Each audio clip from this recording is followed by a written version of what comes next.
Hello everyone and welcome to our module on visual fields.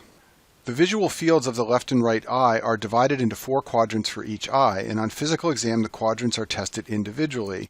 The reason it's done this way is because, as we will see, there are neurological disorders that result in vision loss to one quadrant or 2 quadrants or even all 4 quadrants to one particular eye or the other.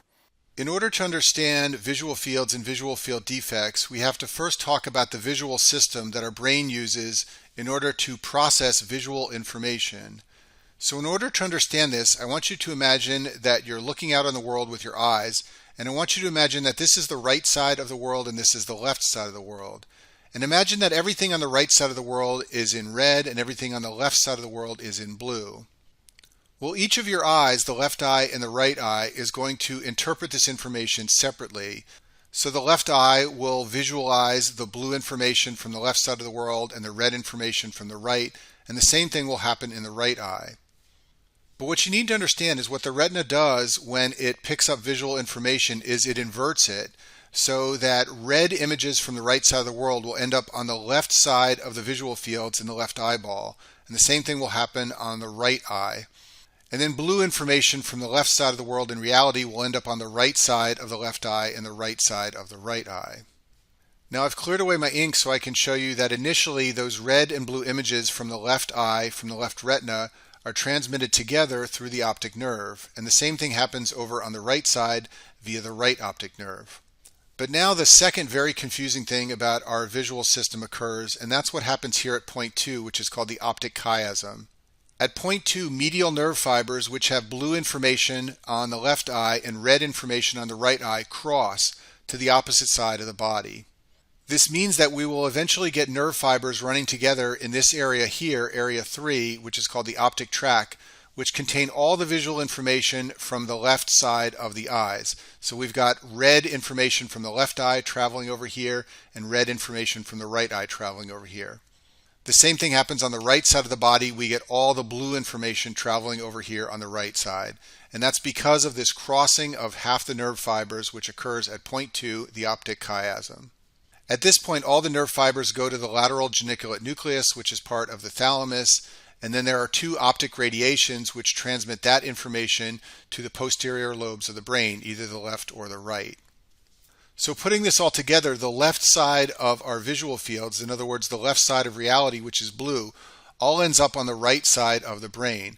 And the opposite occurs for the right side of reality, which is shown in red. All that information ends up on the left side of the brain. And so make sure you understand this diagram. We'll talk later in this video about how lesions of these different elements of the visual system lead to different visual field defects.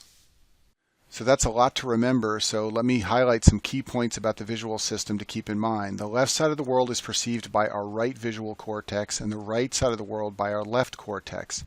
The optic nerve, which is point 1 shown in this drawing here, carries signals from the left and right retina to the brain. The optic chiasm, which is point 2 in this drawing at the bottom of the screen, has fibers crossing from the middle of both retinas. However, those fibers on the middle portions of both retinas are perceiving the lateral world or the temporal portions of the world, and this will be important in a minute when we talk about bitemporal hemianopsia. The lateral geniculate nucleus, which is shown here in my drawing, is found in the thalamus, and this is the major termination site of retinal projections carrying visual information. From the thalamus, there are nerve projections that go from the lateral geniculate nucleus to the visual cortex, either the left or right posterior lobes of the brain. These nerve fibers are called the optic radiations, and there are 2 major subdivisions. One is called Meyer's loop.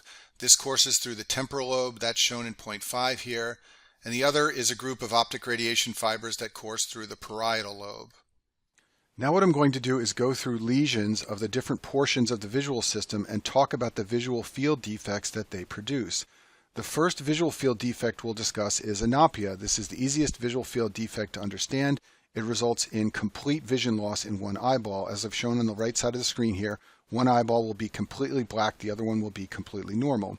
This occurs when there is a defect in area 1 shown on the screen. In other words, when there's either a defect with the retina picking up light signals or a defect of the optic nerve carrying those light signals away from one eyeball. So this can occur if there's optic nerve compression. It can also occur when there's a left retinal lesion. One disorder that can lead to anopia that you should know for step 1 of your boards is optic neuritis. This is an inflammatory demyelinating condition of the optic nerve. It leads to acute monocular vision loss. And you should know that optic neuritis is highly associated with multiple sclerosis. It is the presenting feature of multiple sclerosis in 15 to 20% of patients. And of patients who have MS, 50% of them will develop optic neuritis at some point during the course of their illness. Let's talk about amaurosis fugax. This is a form of anopia. Amaurosis fugax is a Greek word that means fleeting darkness. So amaurosis fugax in terms of medicine means painless transient vision loss in one eye. Classic description from a patient of amaurosis fugax is to say they felt like a curtain shade was pulled over their vision in one eye. This only involves a single eye, so therefore this occurs when there's damage to the optic nerve or retina of one single eye. And it's a classic symptom of a transient ischemic attack, often an embolism to the retinal artery. And commonly the source of the embolism is the carotid artery, so many patients who have carotid artery disease and develop a TIA will have amaurosis fugax as one of the symptoms of their TIA. Our next visual field defect is called bitemporal hemianopsia. This occurs when there's a lesion of the optic chiasm where fibers are crossing from the left and right eyes. It results in the visual field defect pattern I've shown on the right side of the screen here, where the temporal portions of both eyes have no vision. That's why it's called bitemporal hemianopsia. Recall that the fibers that are crossing in the optic chiasm are from the medial portion of both eyes, in other words, the inside of the right and left eye. However, the inside of both retinas are picking up images from the outside of both visual fields. In other words, they're picking up lateral or temporal parts of the world. What this means is that the visual field defect that will result will look like what's on the right side of the screen, where you can't see anything on the lateral or outside aspects of both visual fields. And the classic conditions to cause this are something that compresses the optic chiasm. Specifically, this classically occurs in the setting of a pituitary adenoma or an aneurysm. Both of these conditions can compress the optic chiasm and result in bitemporal hemianopsia. And this is another picture to show you what the world would look like to somebody who has bitemporal hemianopsia. They would see on the inner portion of both visual fields, but they would have no sight on the outer portion of both visual fields. Contrast bitemporal hemianopsia with homonymous hemianopsia. This occurs when there is loss of one half of both visual fields, but it's the same half, either the left or the right. That's why it's called homonymous. This occurs when there's damage either to the optic tract or the posterior or occipital lobe of the brain. Basically, if there's damage to anything back here, the fibers from the left side or the right side of both visual fields are running together, and that will lead to homonymous hemianopsia. This can occur if there's a left PCA stroke that damages the occipital lobe or a lesion to the left optic tract. This will result in visual loss on the right side of both visual fields, as I've shown at the top side of the screen.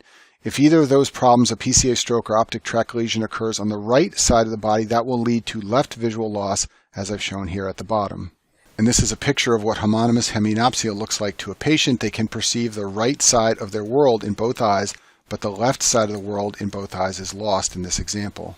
Macular sparing is a phenomenon that is often seen in homonymous hemianopsia. The macula is the central high-resolution vision portion of our retina. I talk about the macula in detail in the video on the retina. The macula often has a dual blood supply from both the MCA and the PCA. What this means is that PCA strokes often spare the macula, and they result in homonymous hemianopsia, like I've shown on the screen, where the central visual field remains intact. Our last visual field defect that we'll talk about is called quadrantic anopia. This occurs when one quadrant of the visual fields is lost due to damage to nerve fibers. And this type of visual defect is associated with damage to the optic radiations from the lateral geniculate nucleus to the posterior lobes of the cerebral cortex. As I mentioned earlier, point 5 in my diagram here is called Meyer's loop. These are optic radiation fibers that travel from the thalamus to the posterior lobe via the temporal lobe. And so if you have damage to the temporal lobe, that can lead to loss of the upper outer quadrants of the visual fields. This is called the pie in the sky visual field defect. It's a form of quadrantic anopia. And the thing you always want to remember about the pie in the sky defect is that it's associated with temporal lobe damage. You can also have damage to these nerve fibers here, which are optic radiation fibers traveling from the thalamus to the posterior lobe, but these fibers run through the parietal lobe. And so when you have damage to the parietal lobe, that can lead to a form of quadrantic anopia called the pie in the floor lesion, where you lose the lower outer quadrant of both visual fields. And the key point here to always remember is that the pie in the floor is associated with parietal lobe damage, in contrast to the pie in the sky associated with temporal lobe damage. And that concludes our module on visual fields.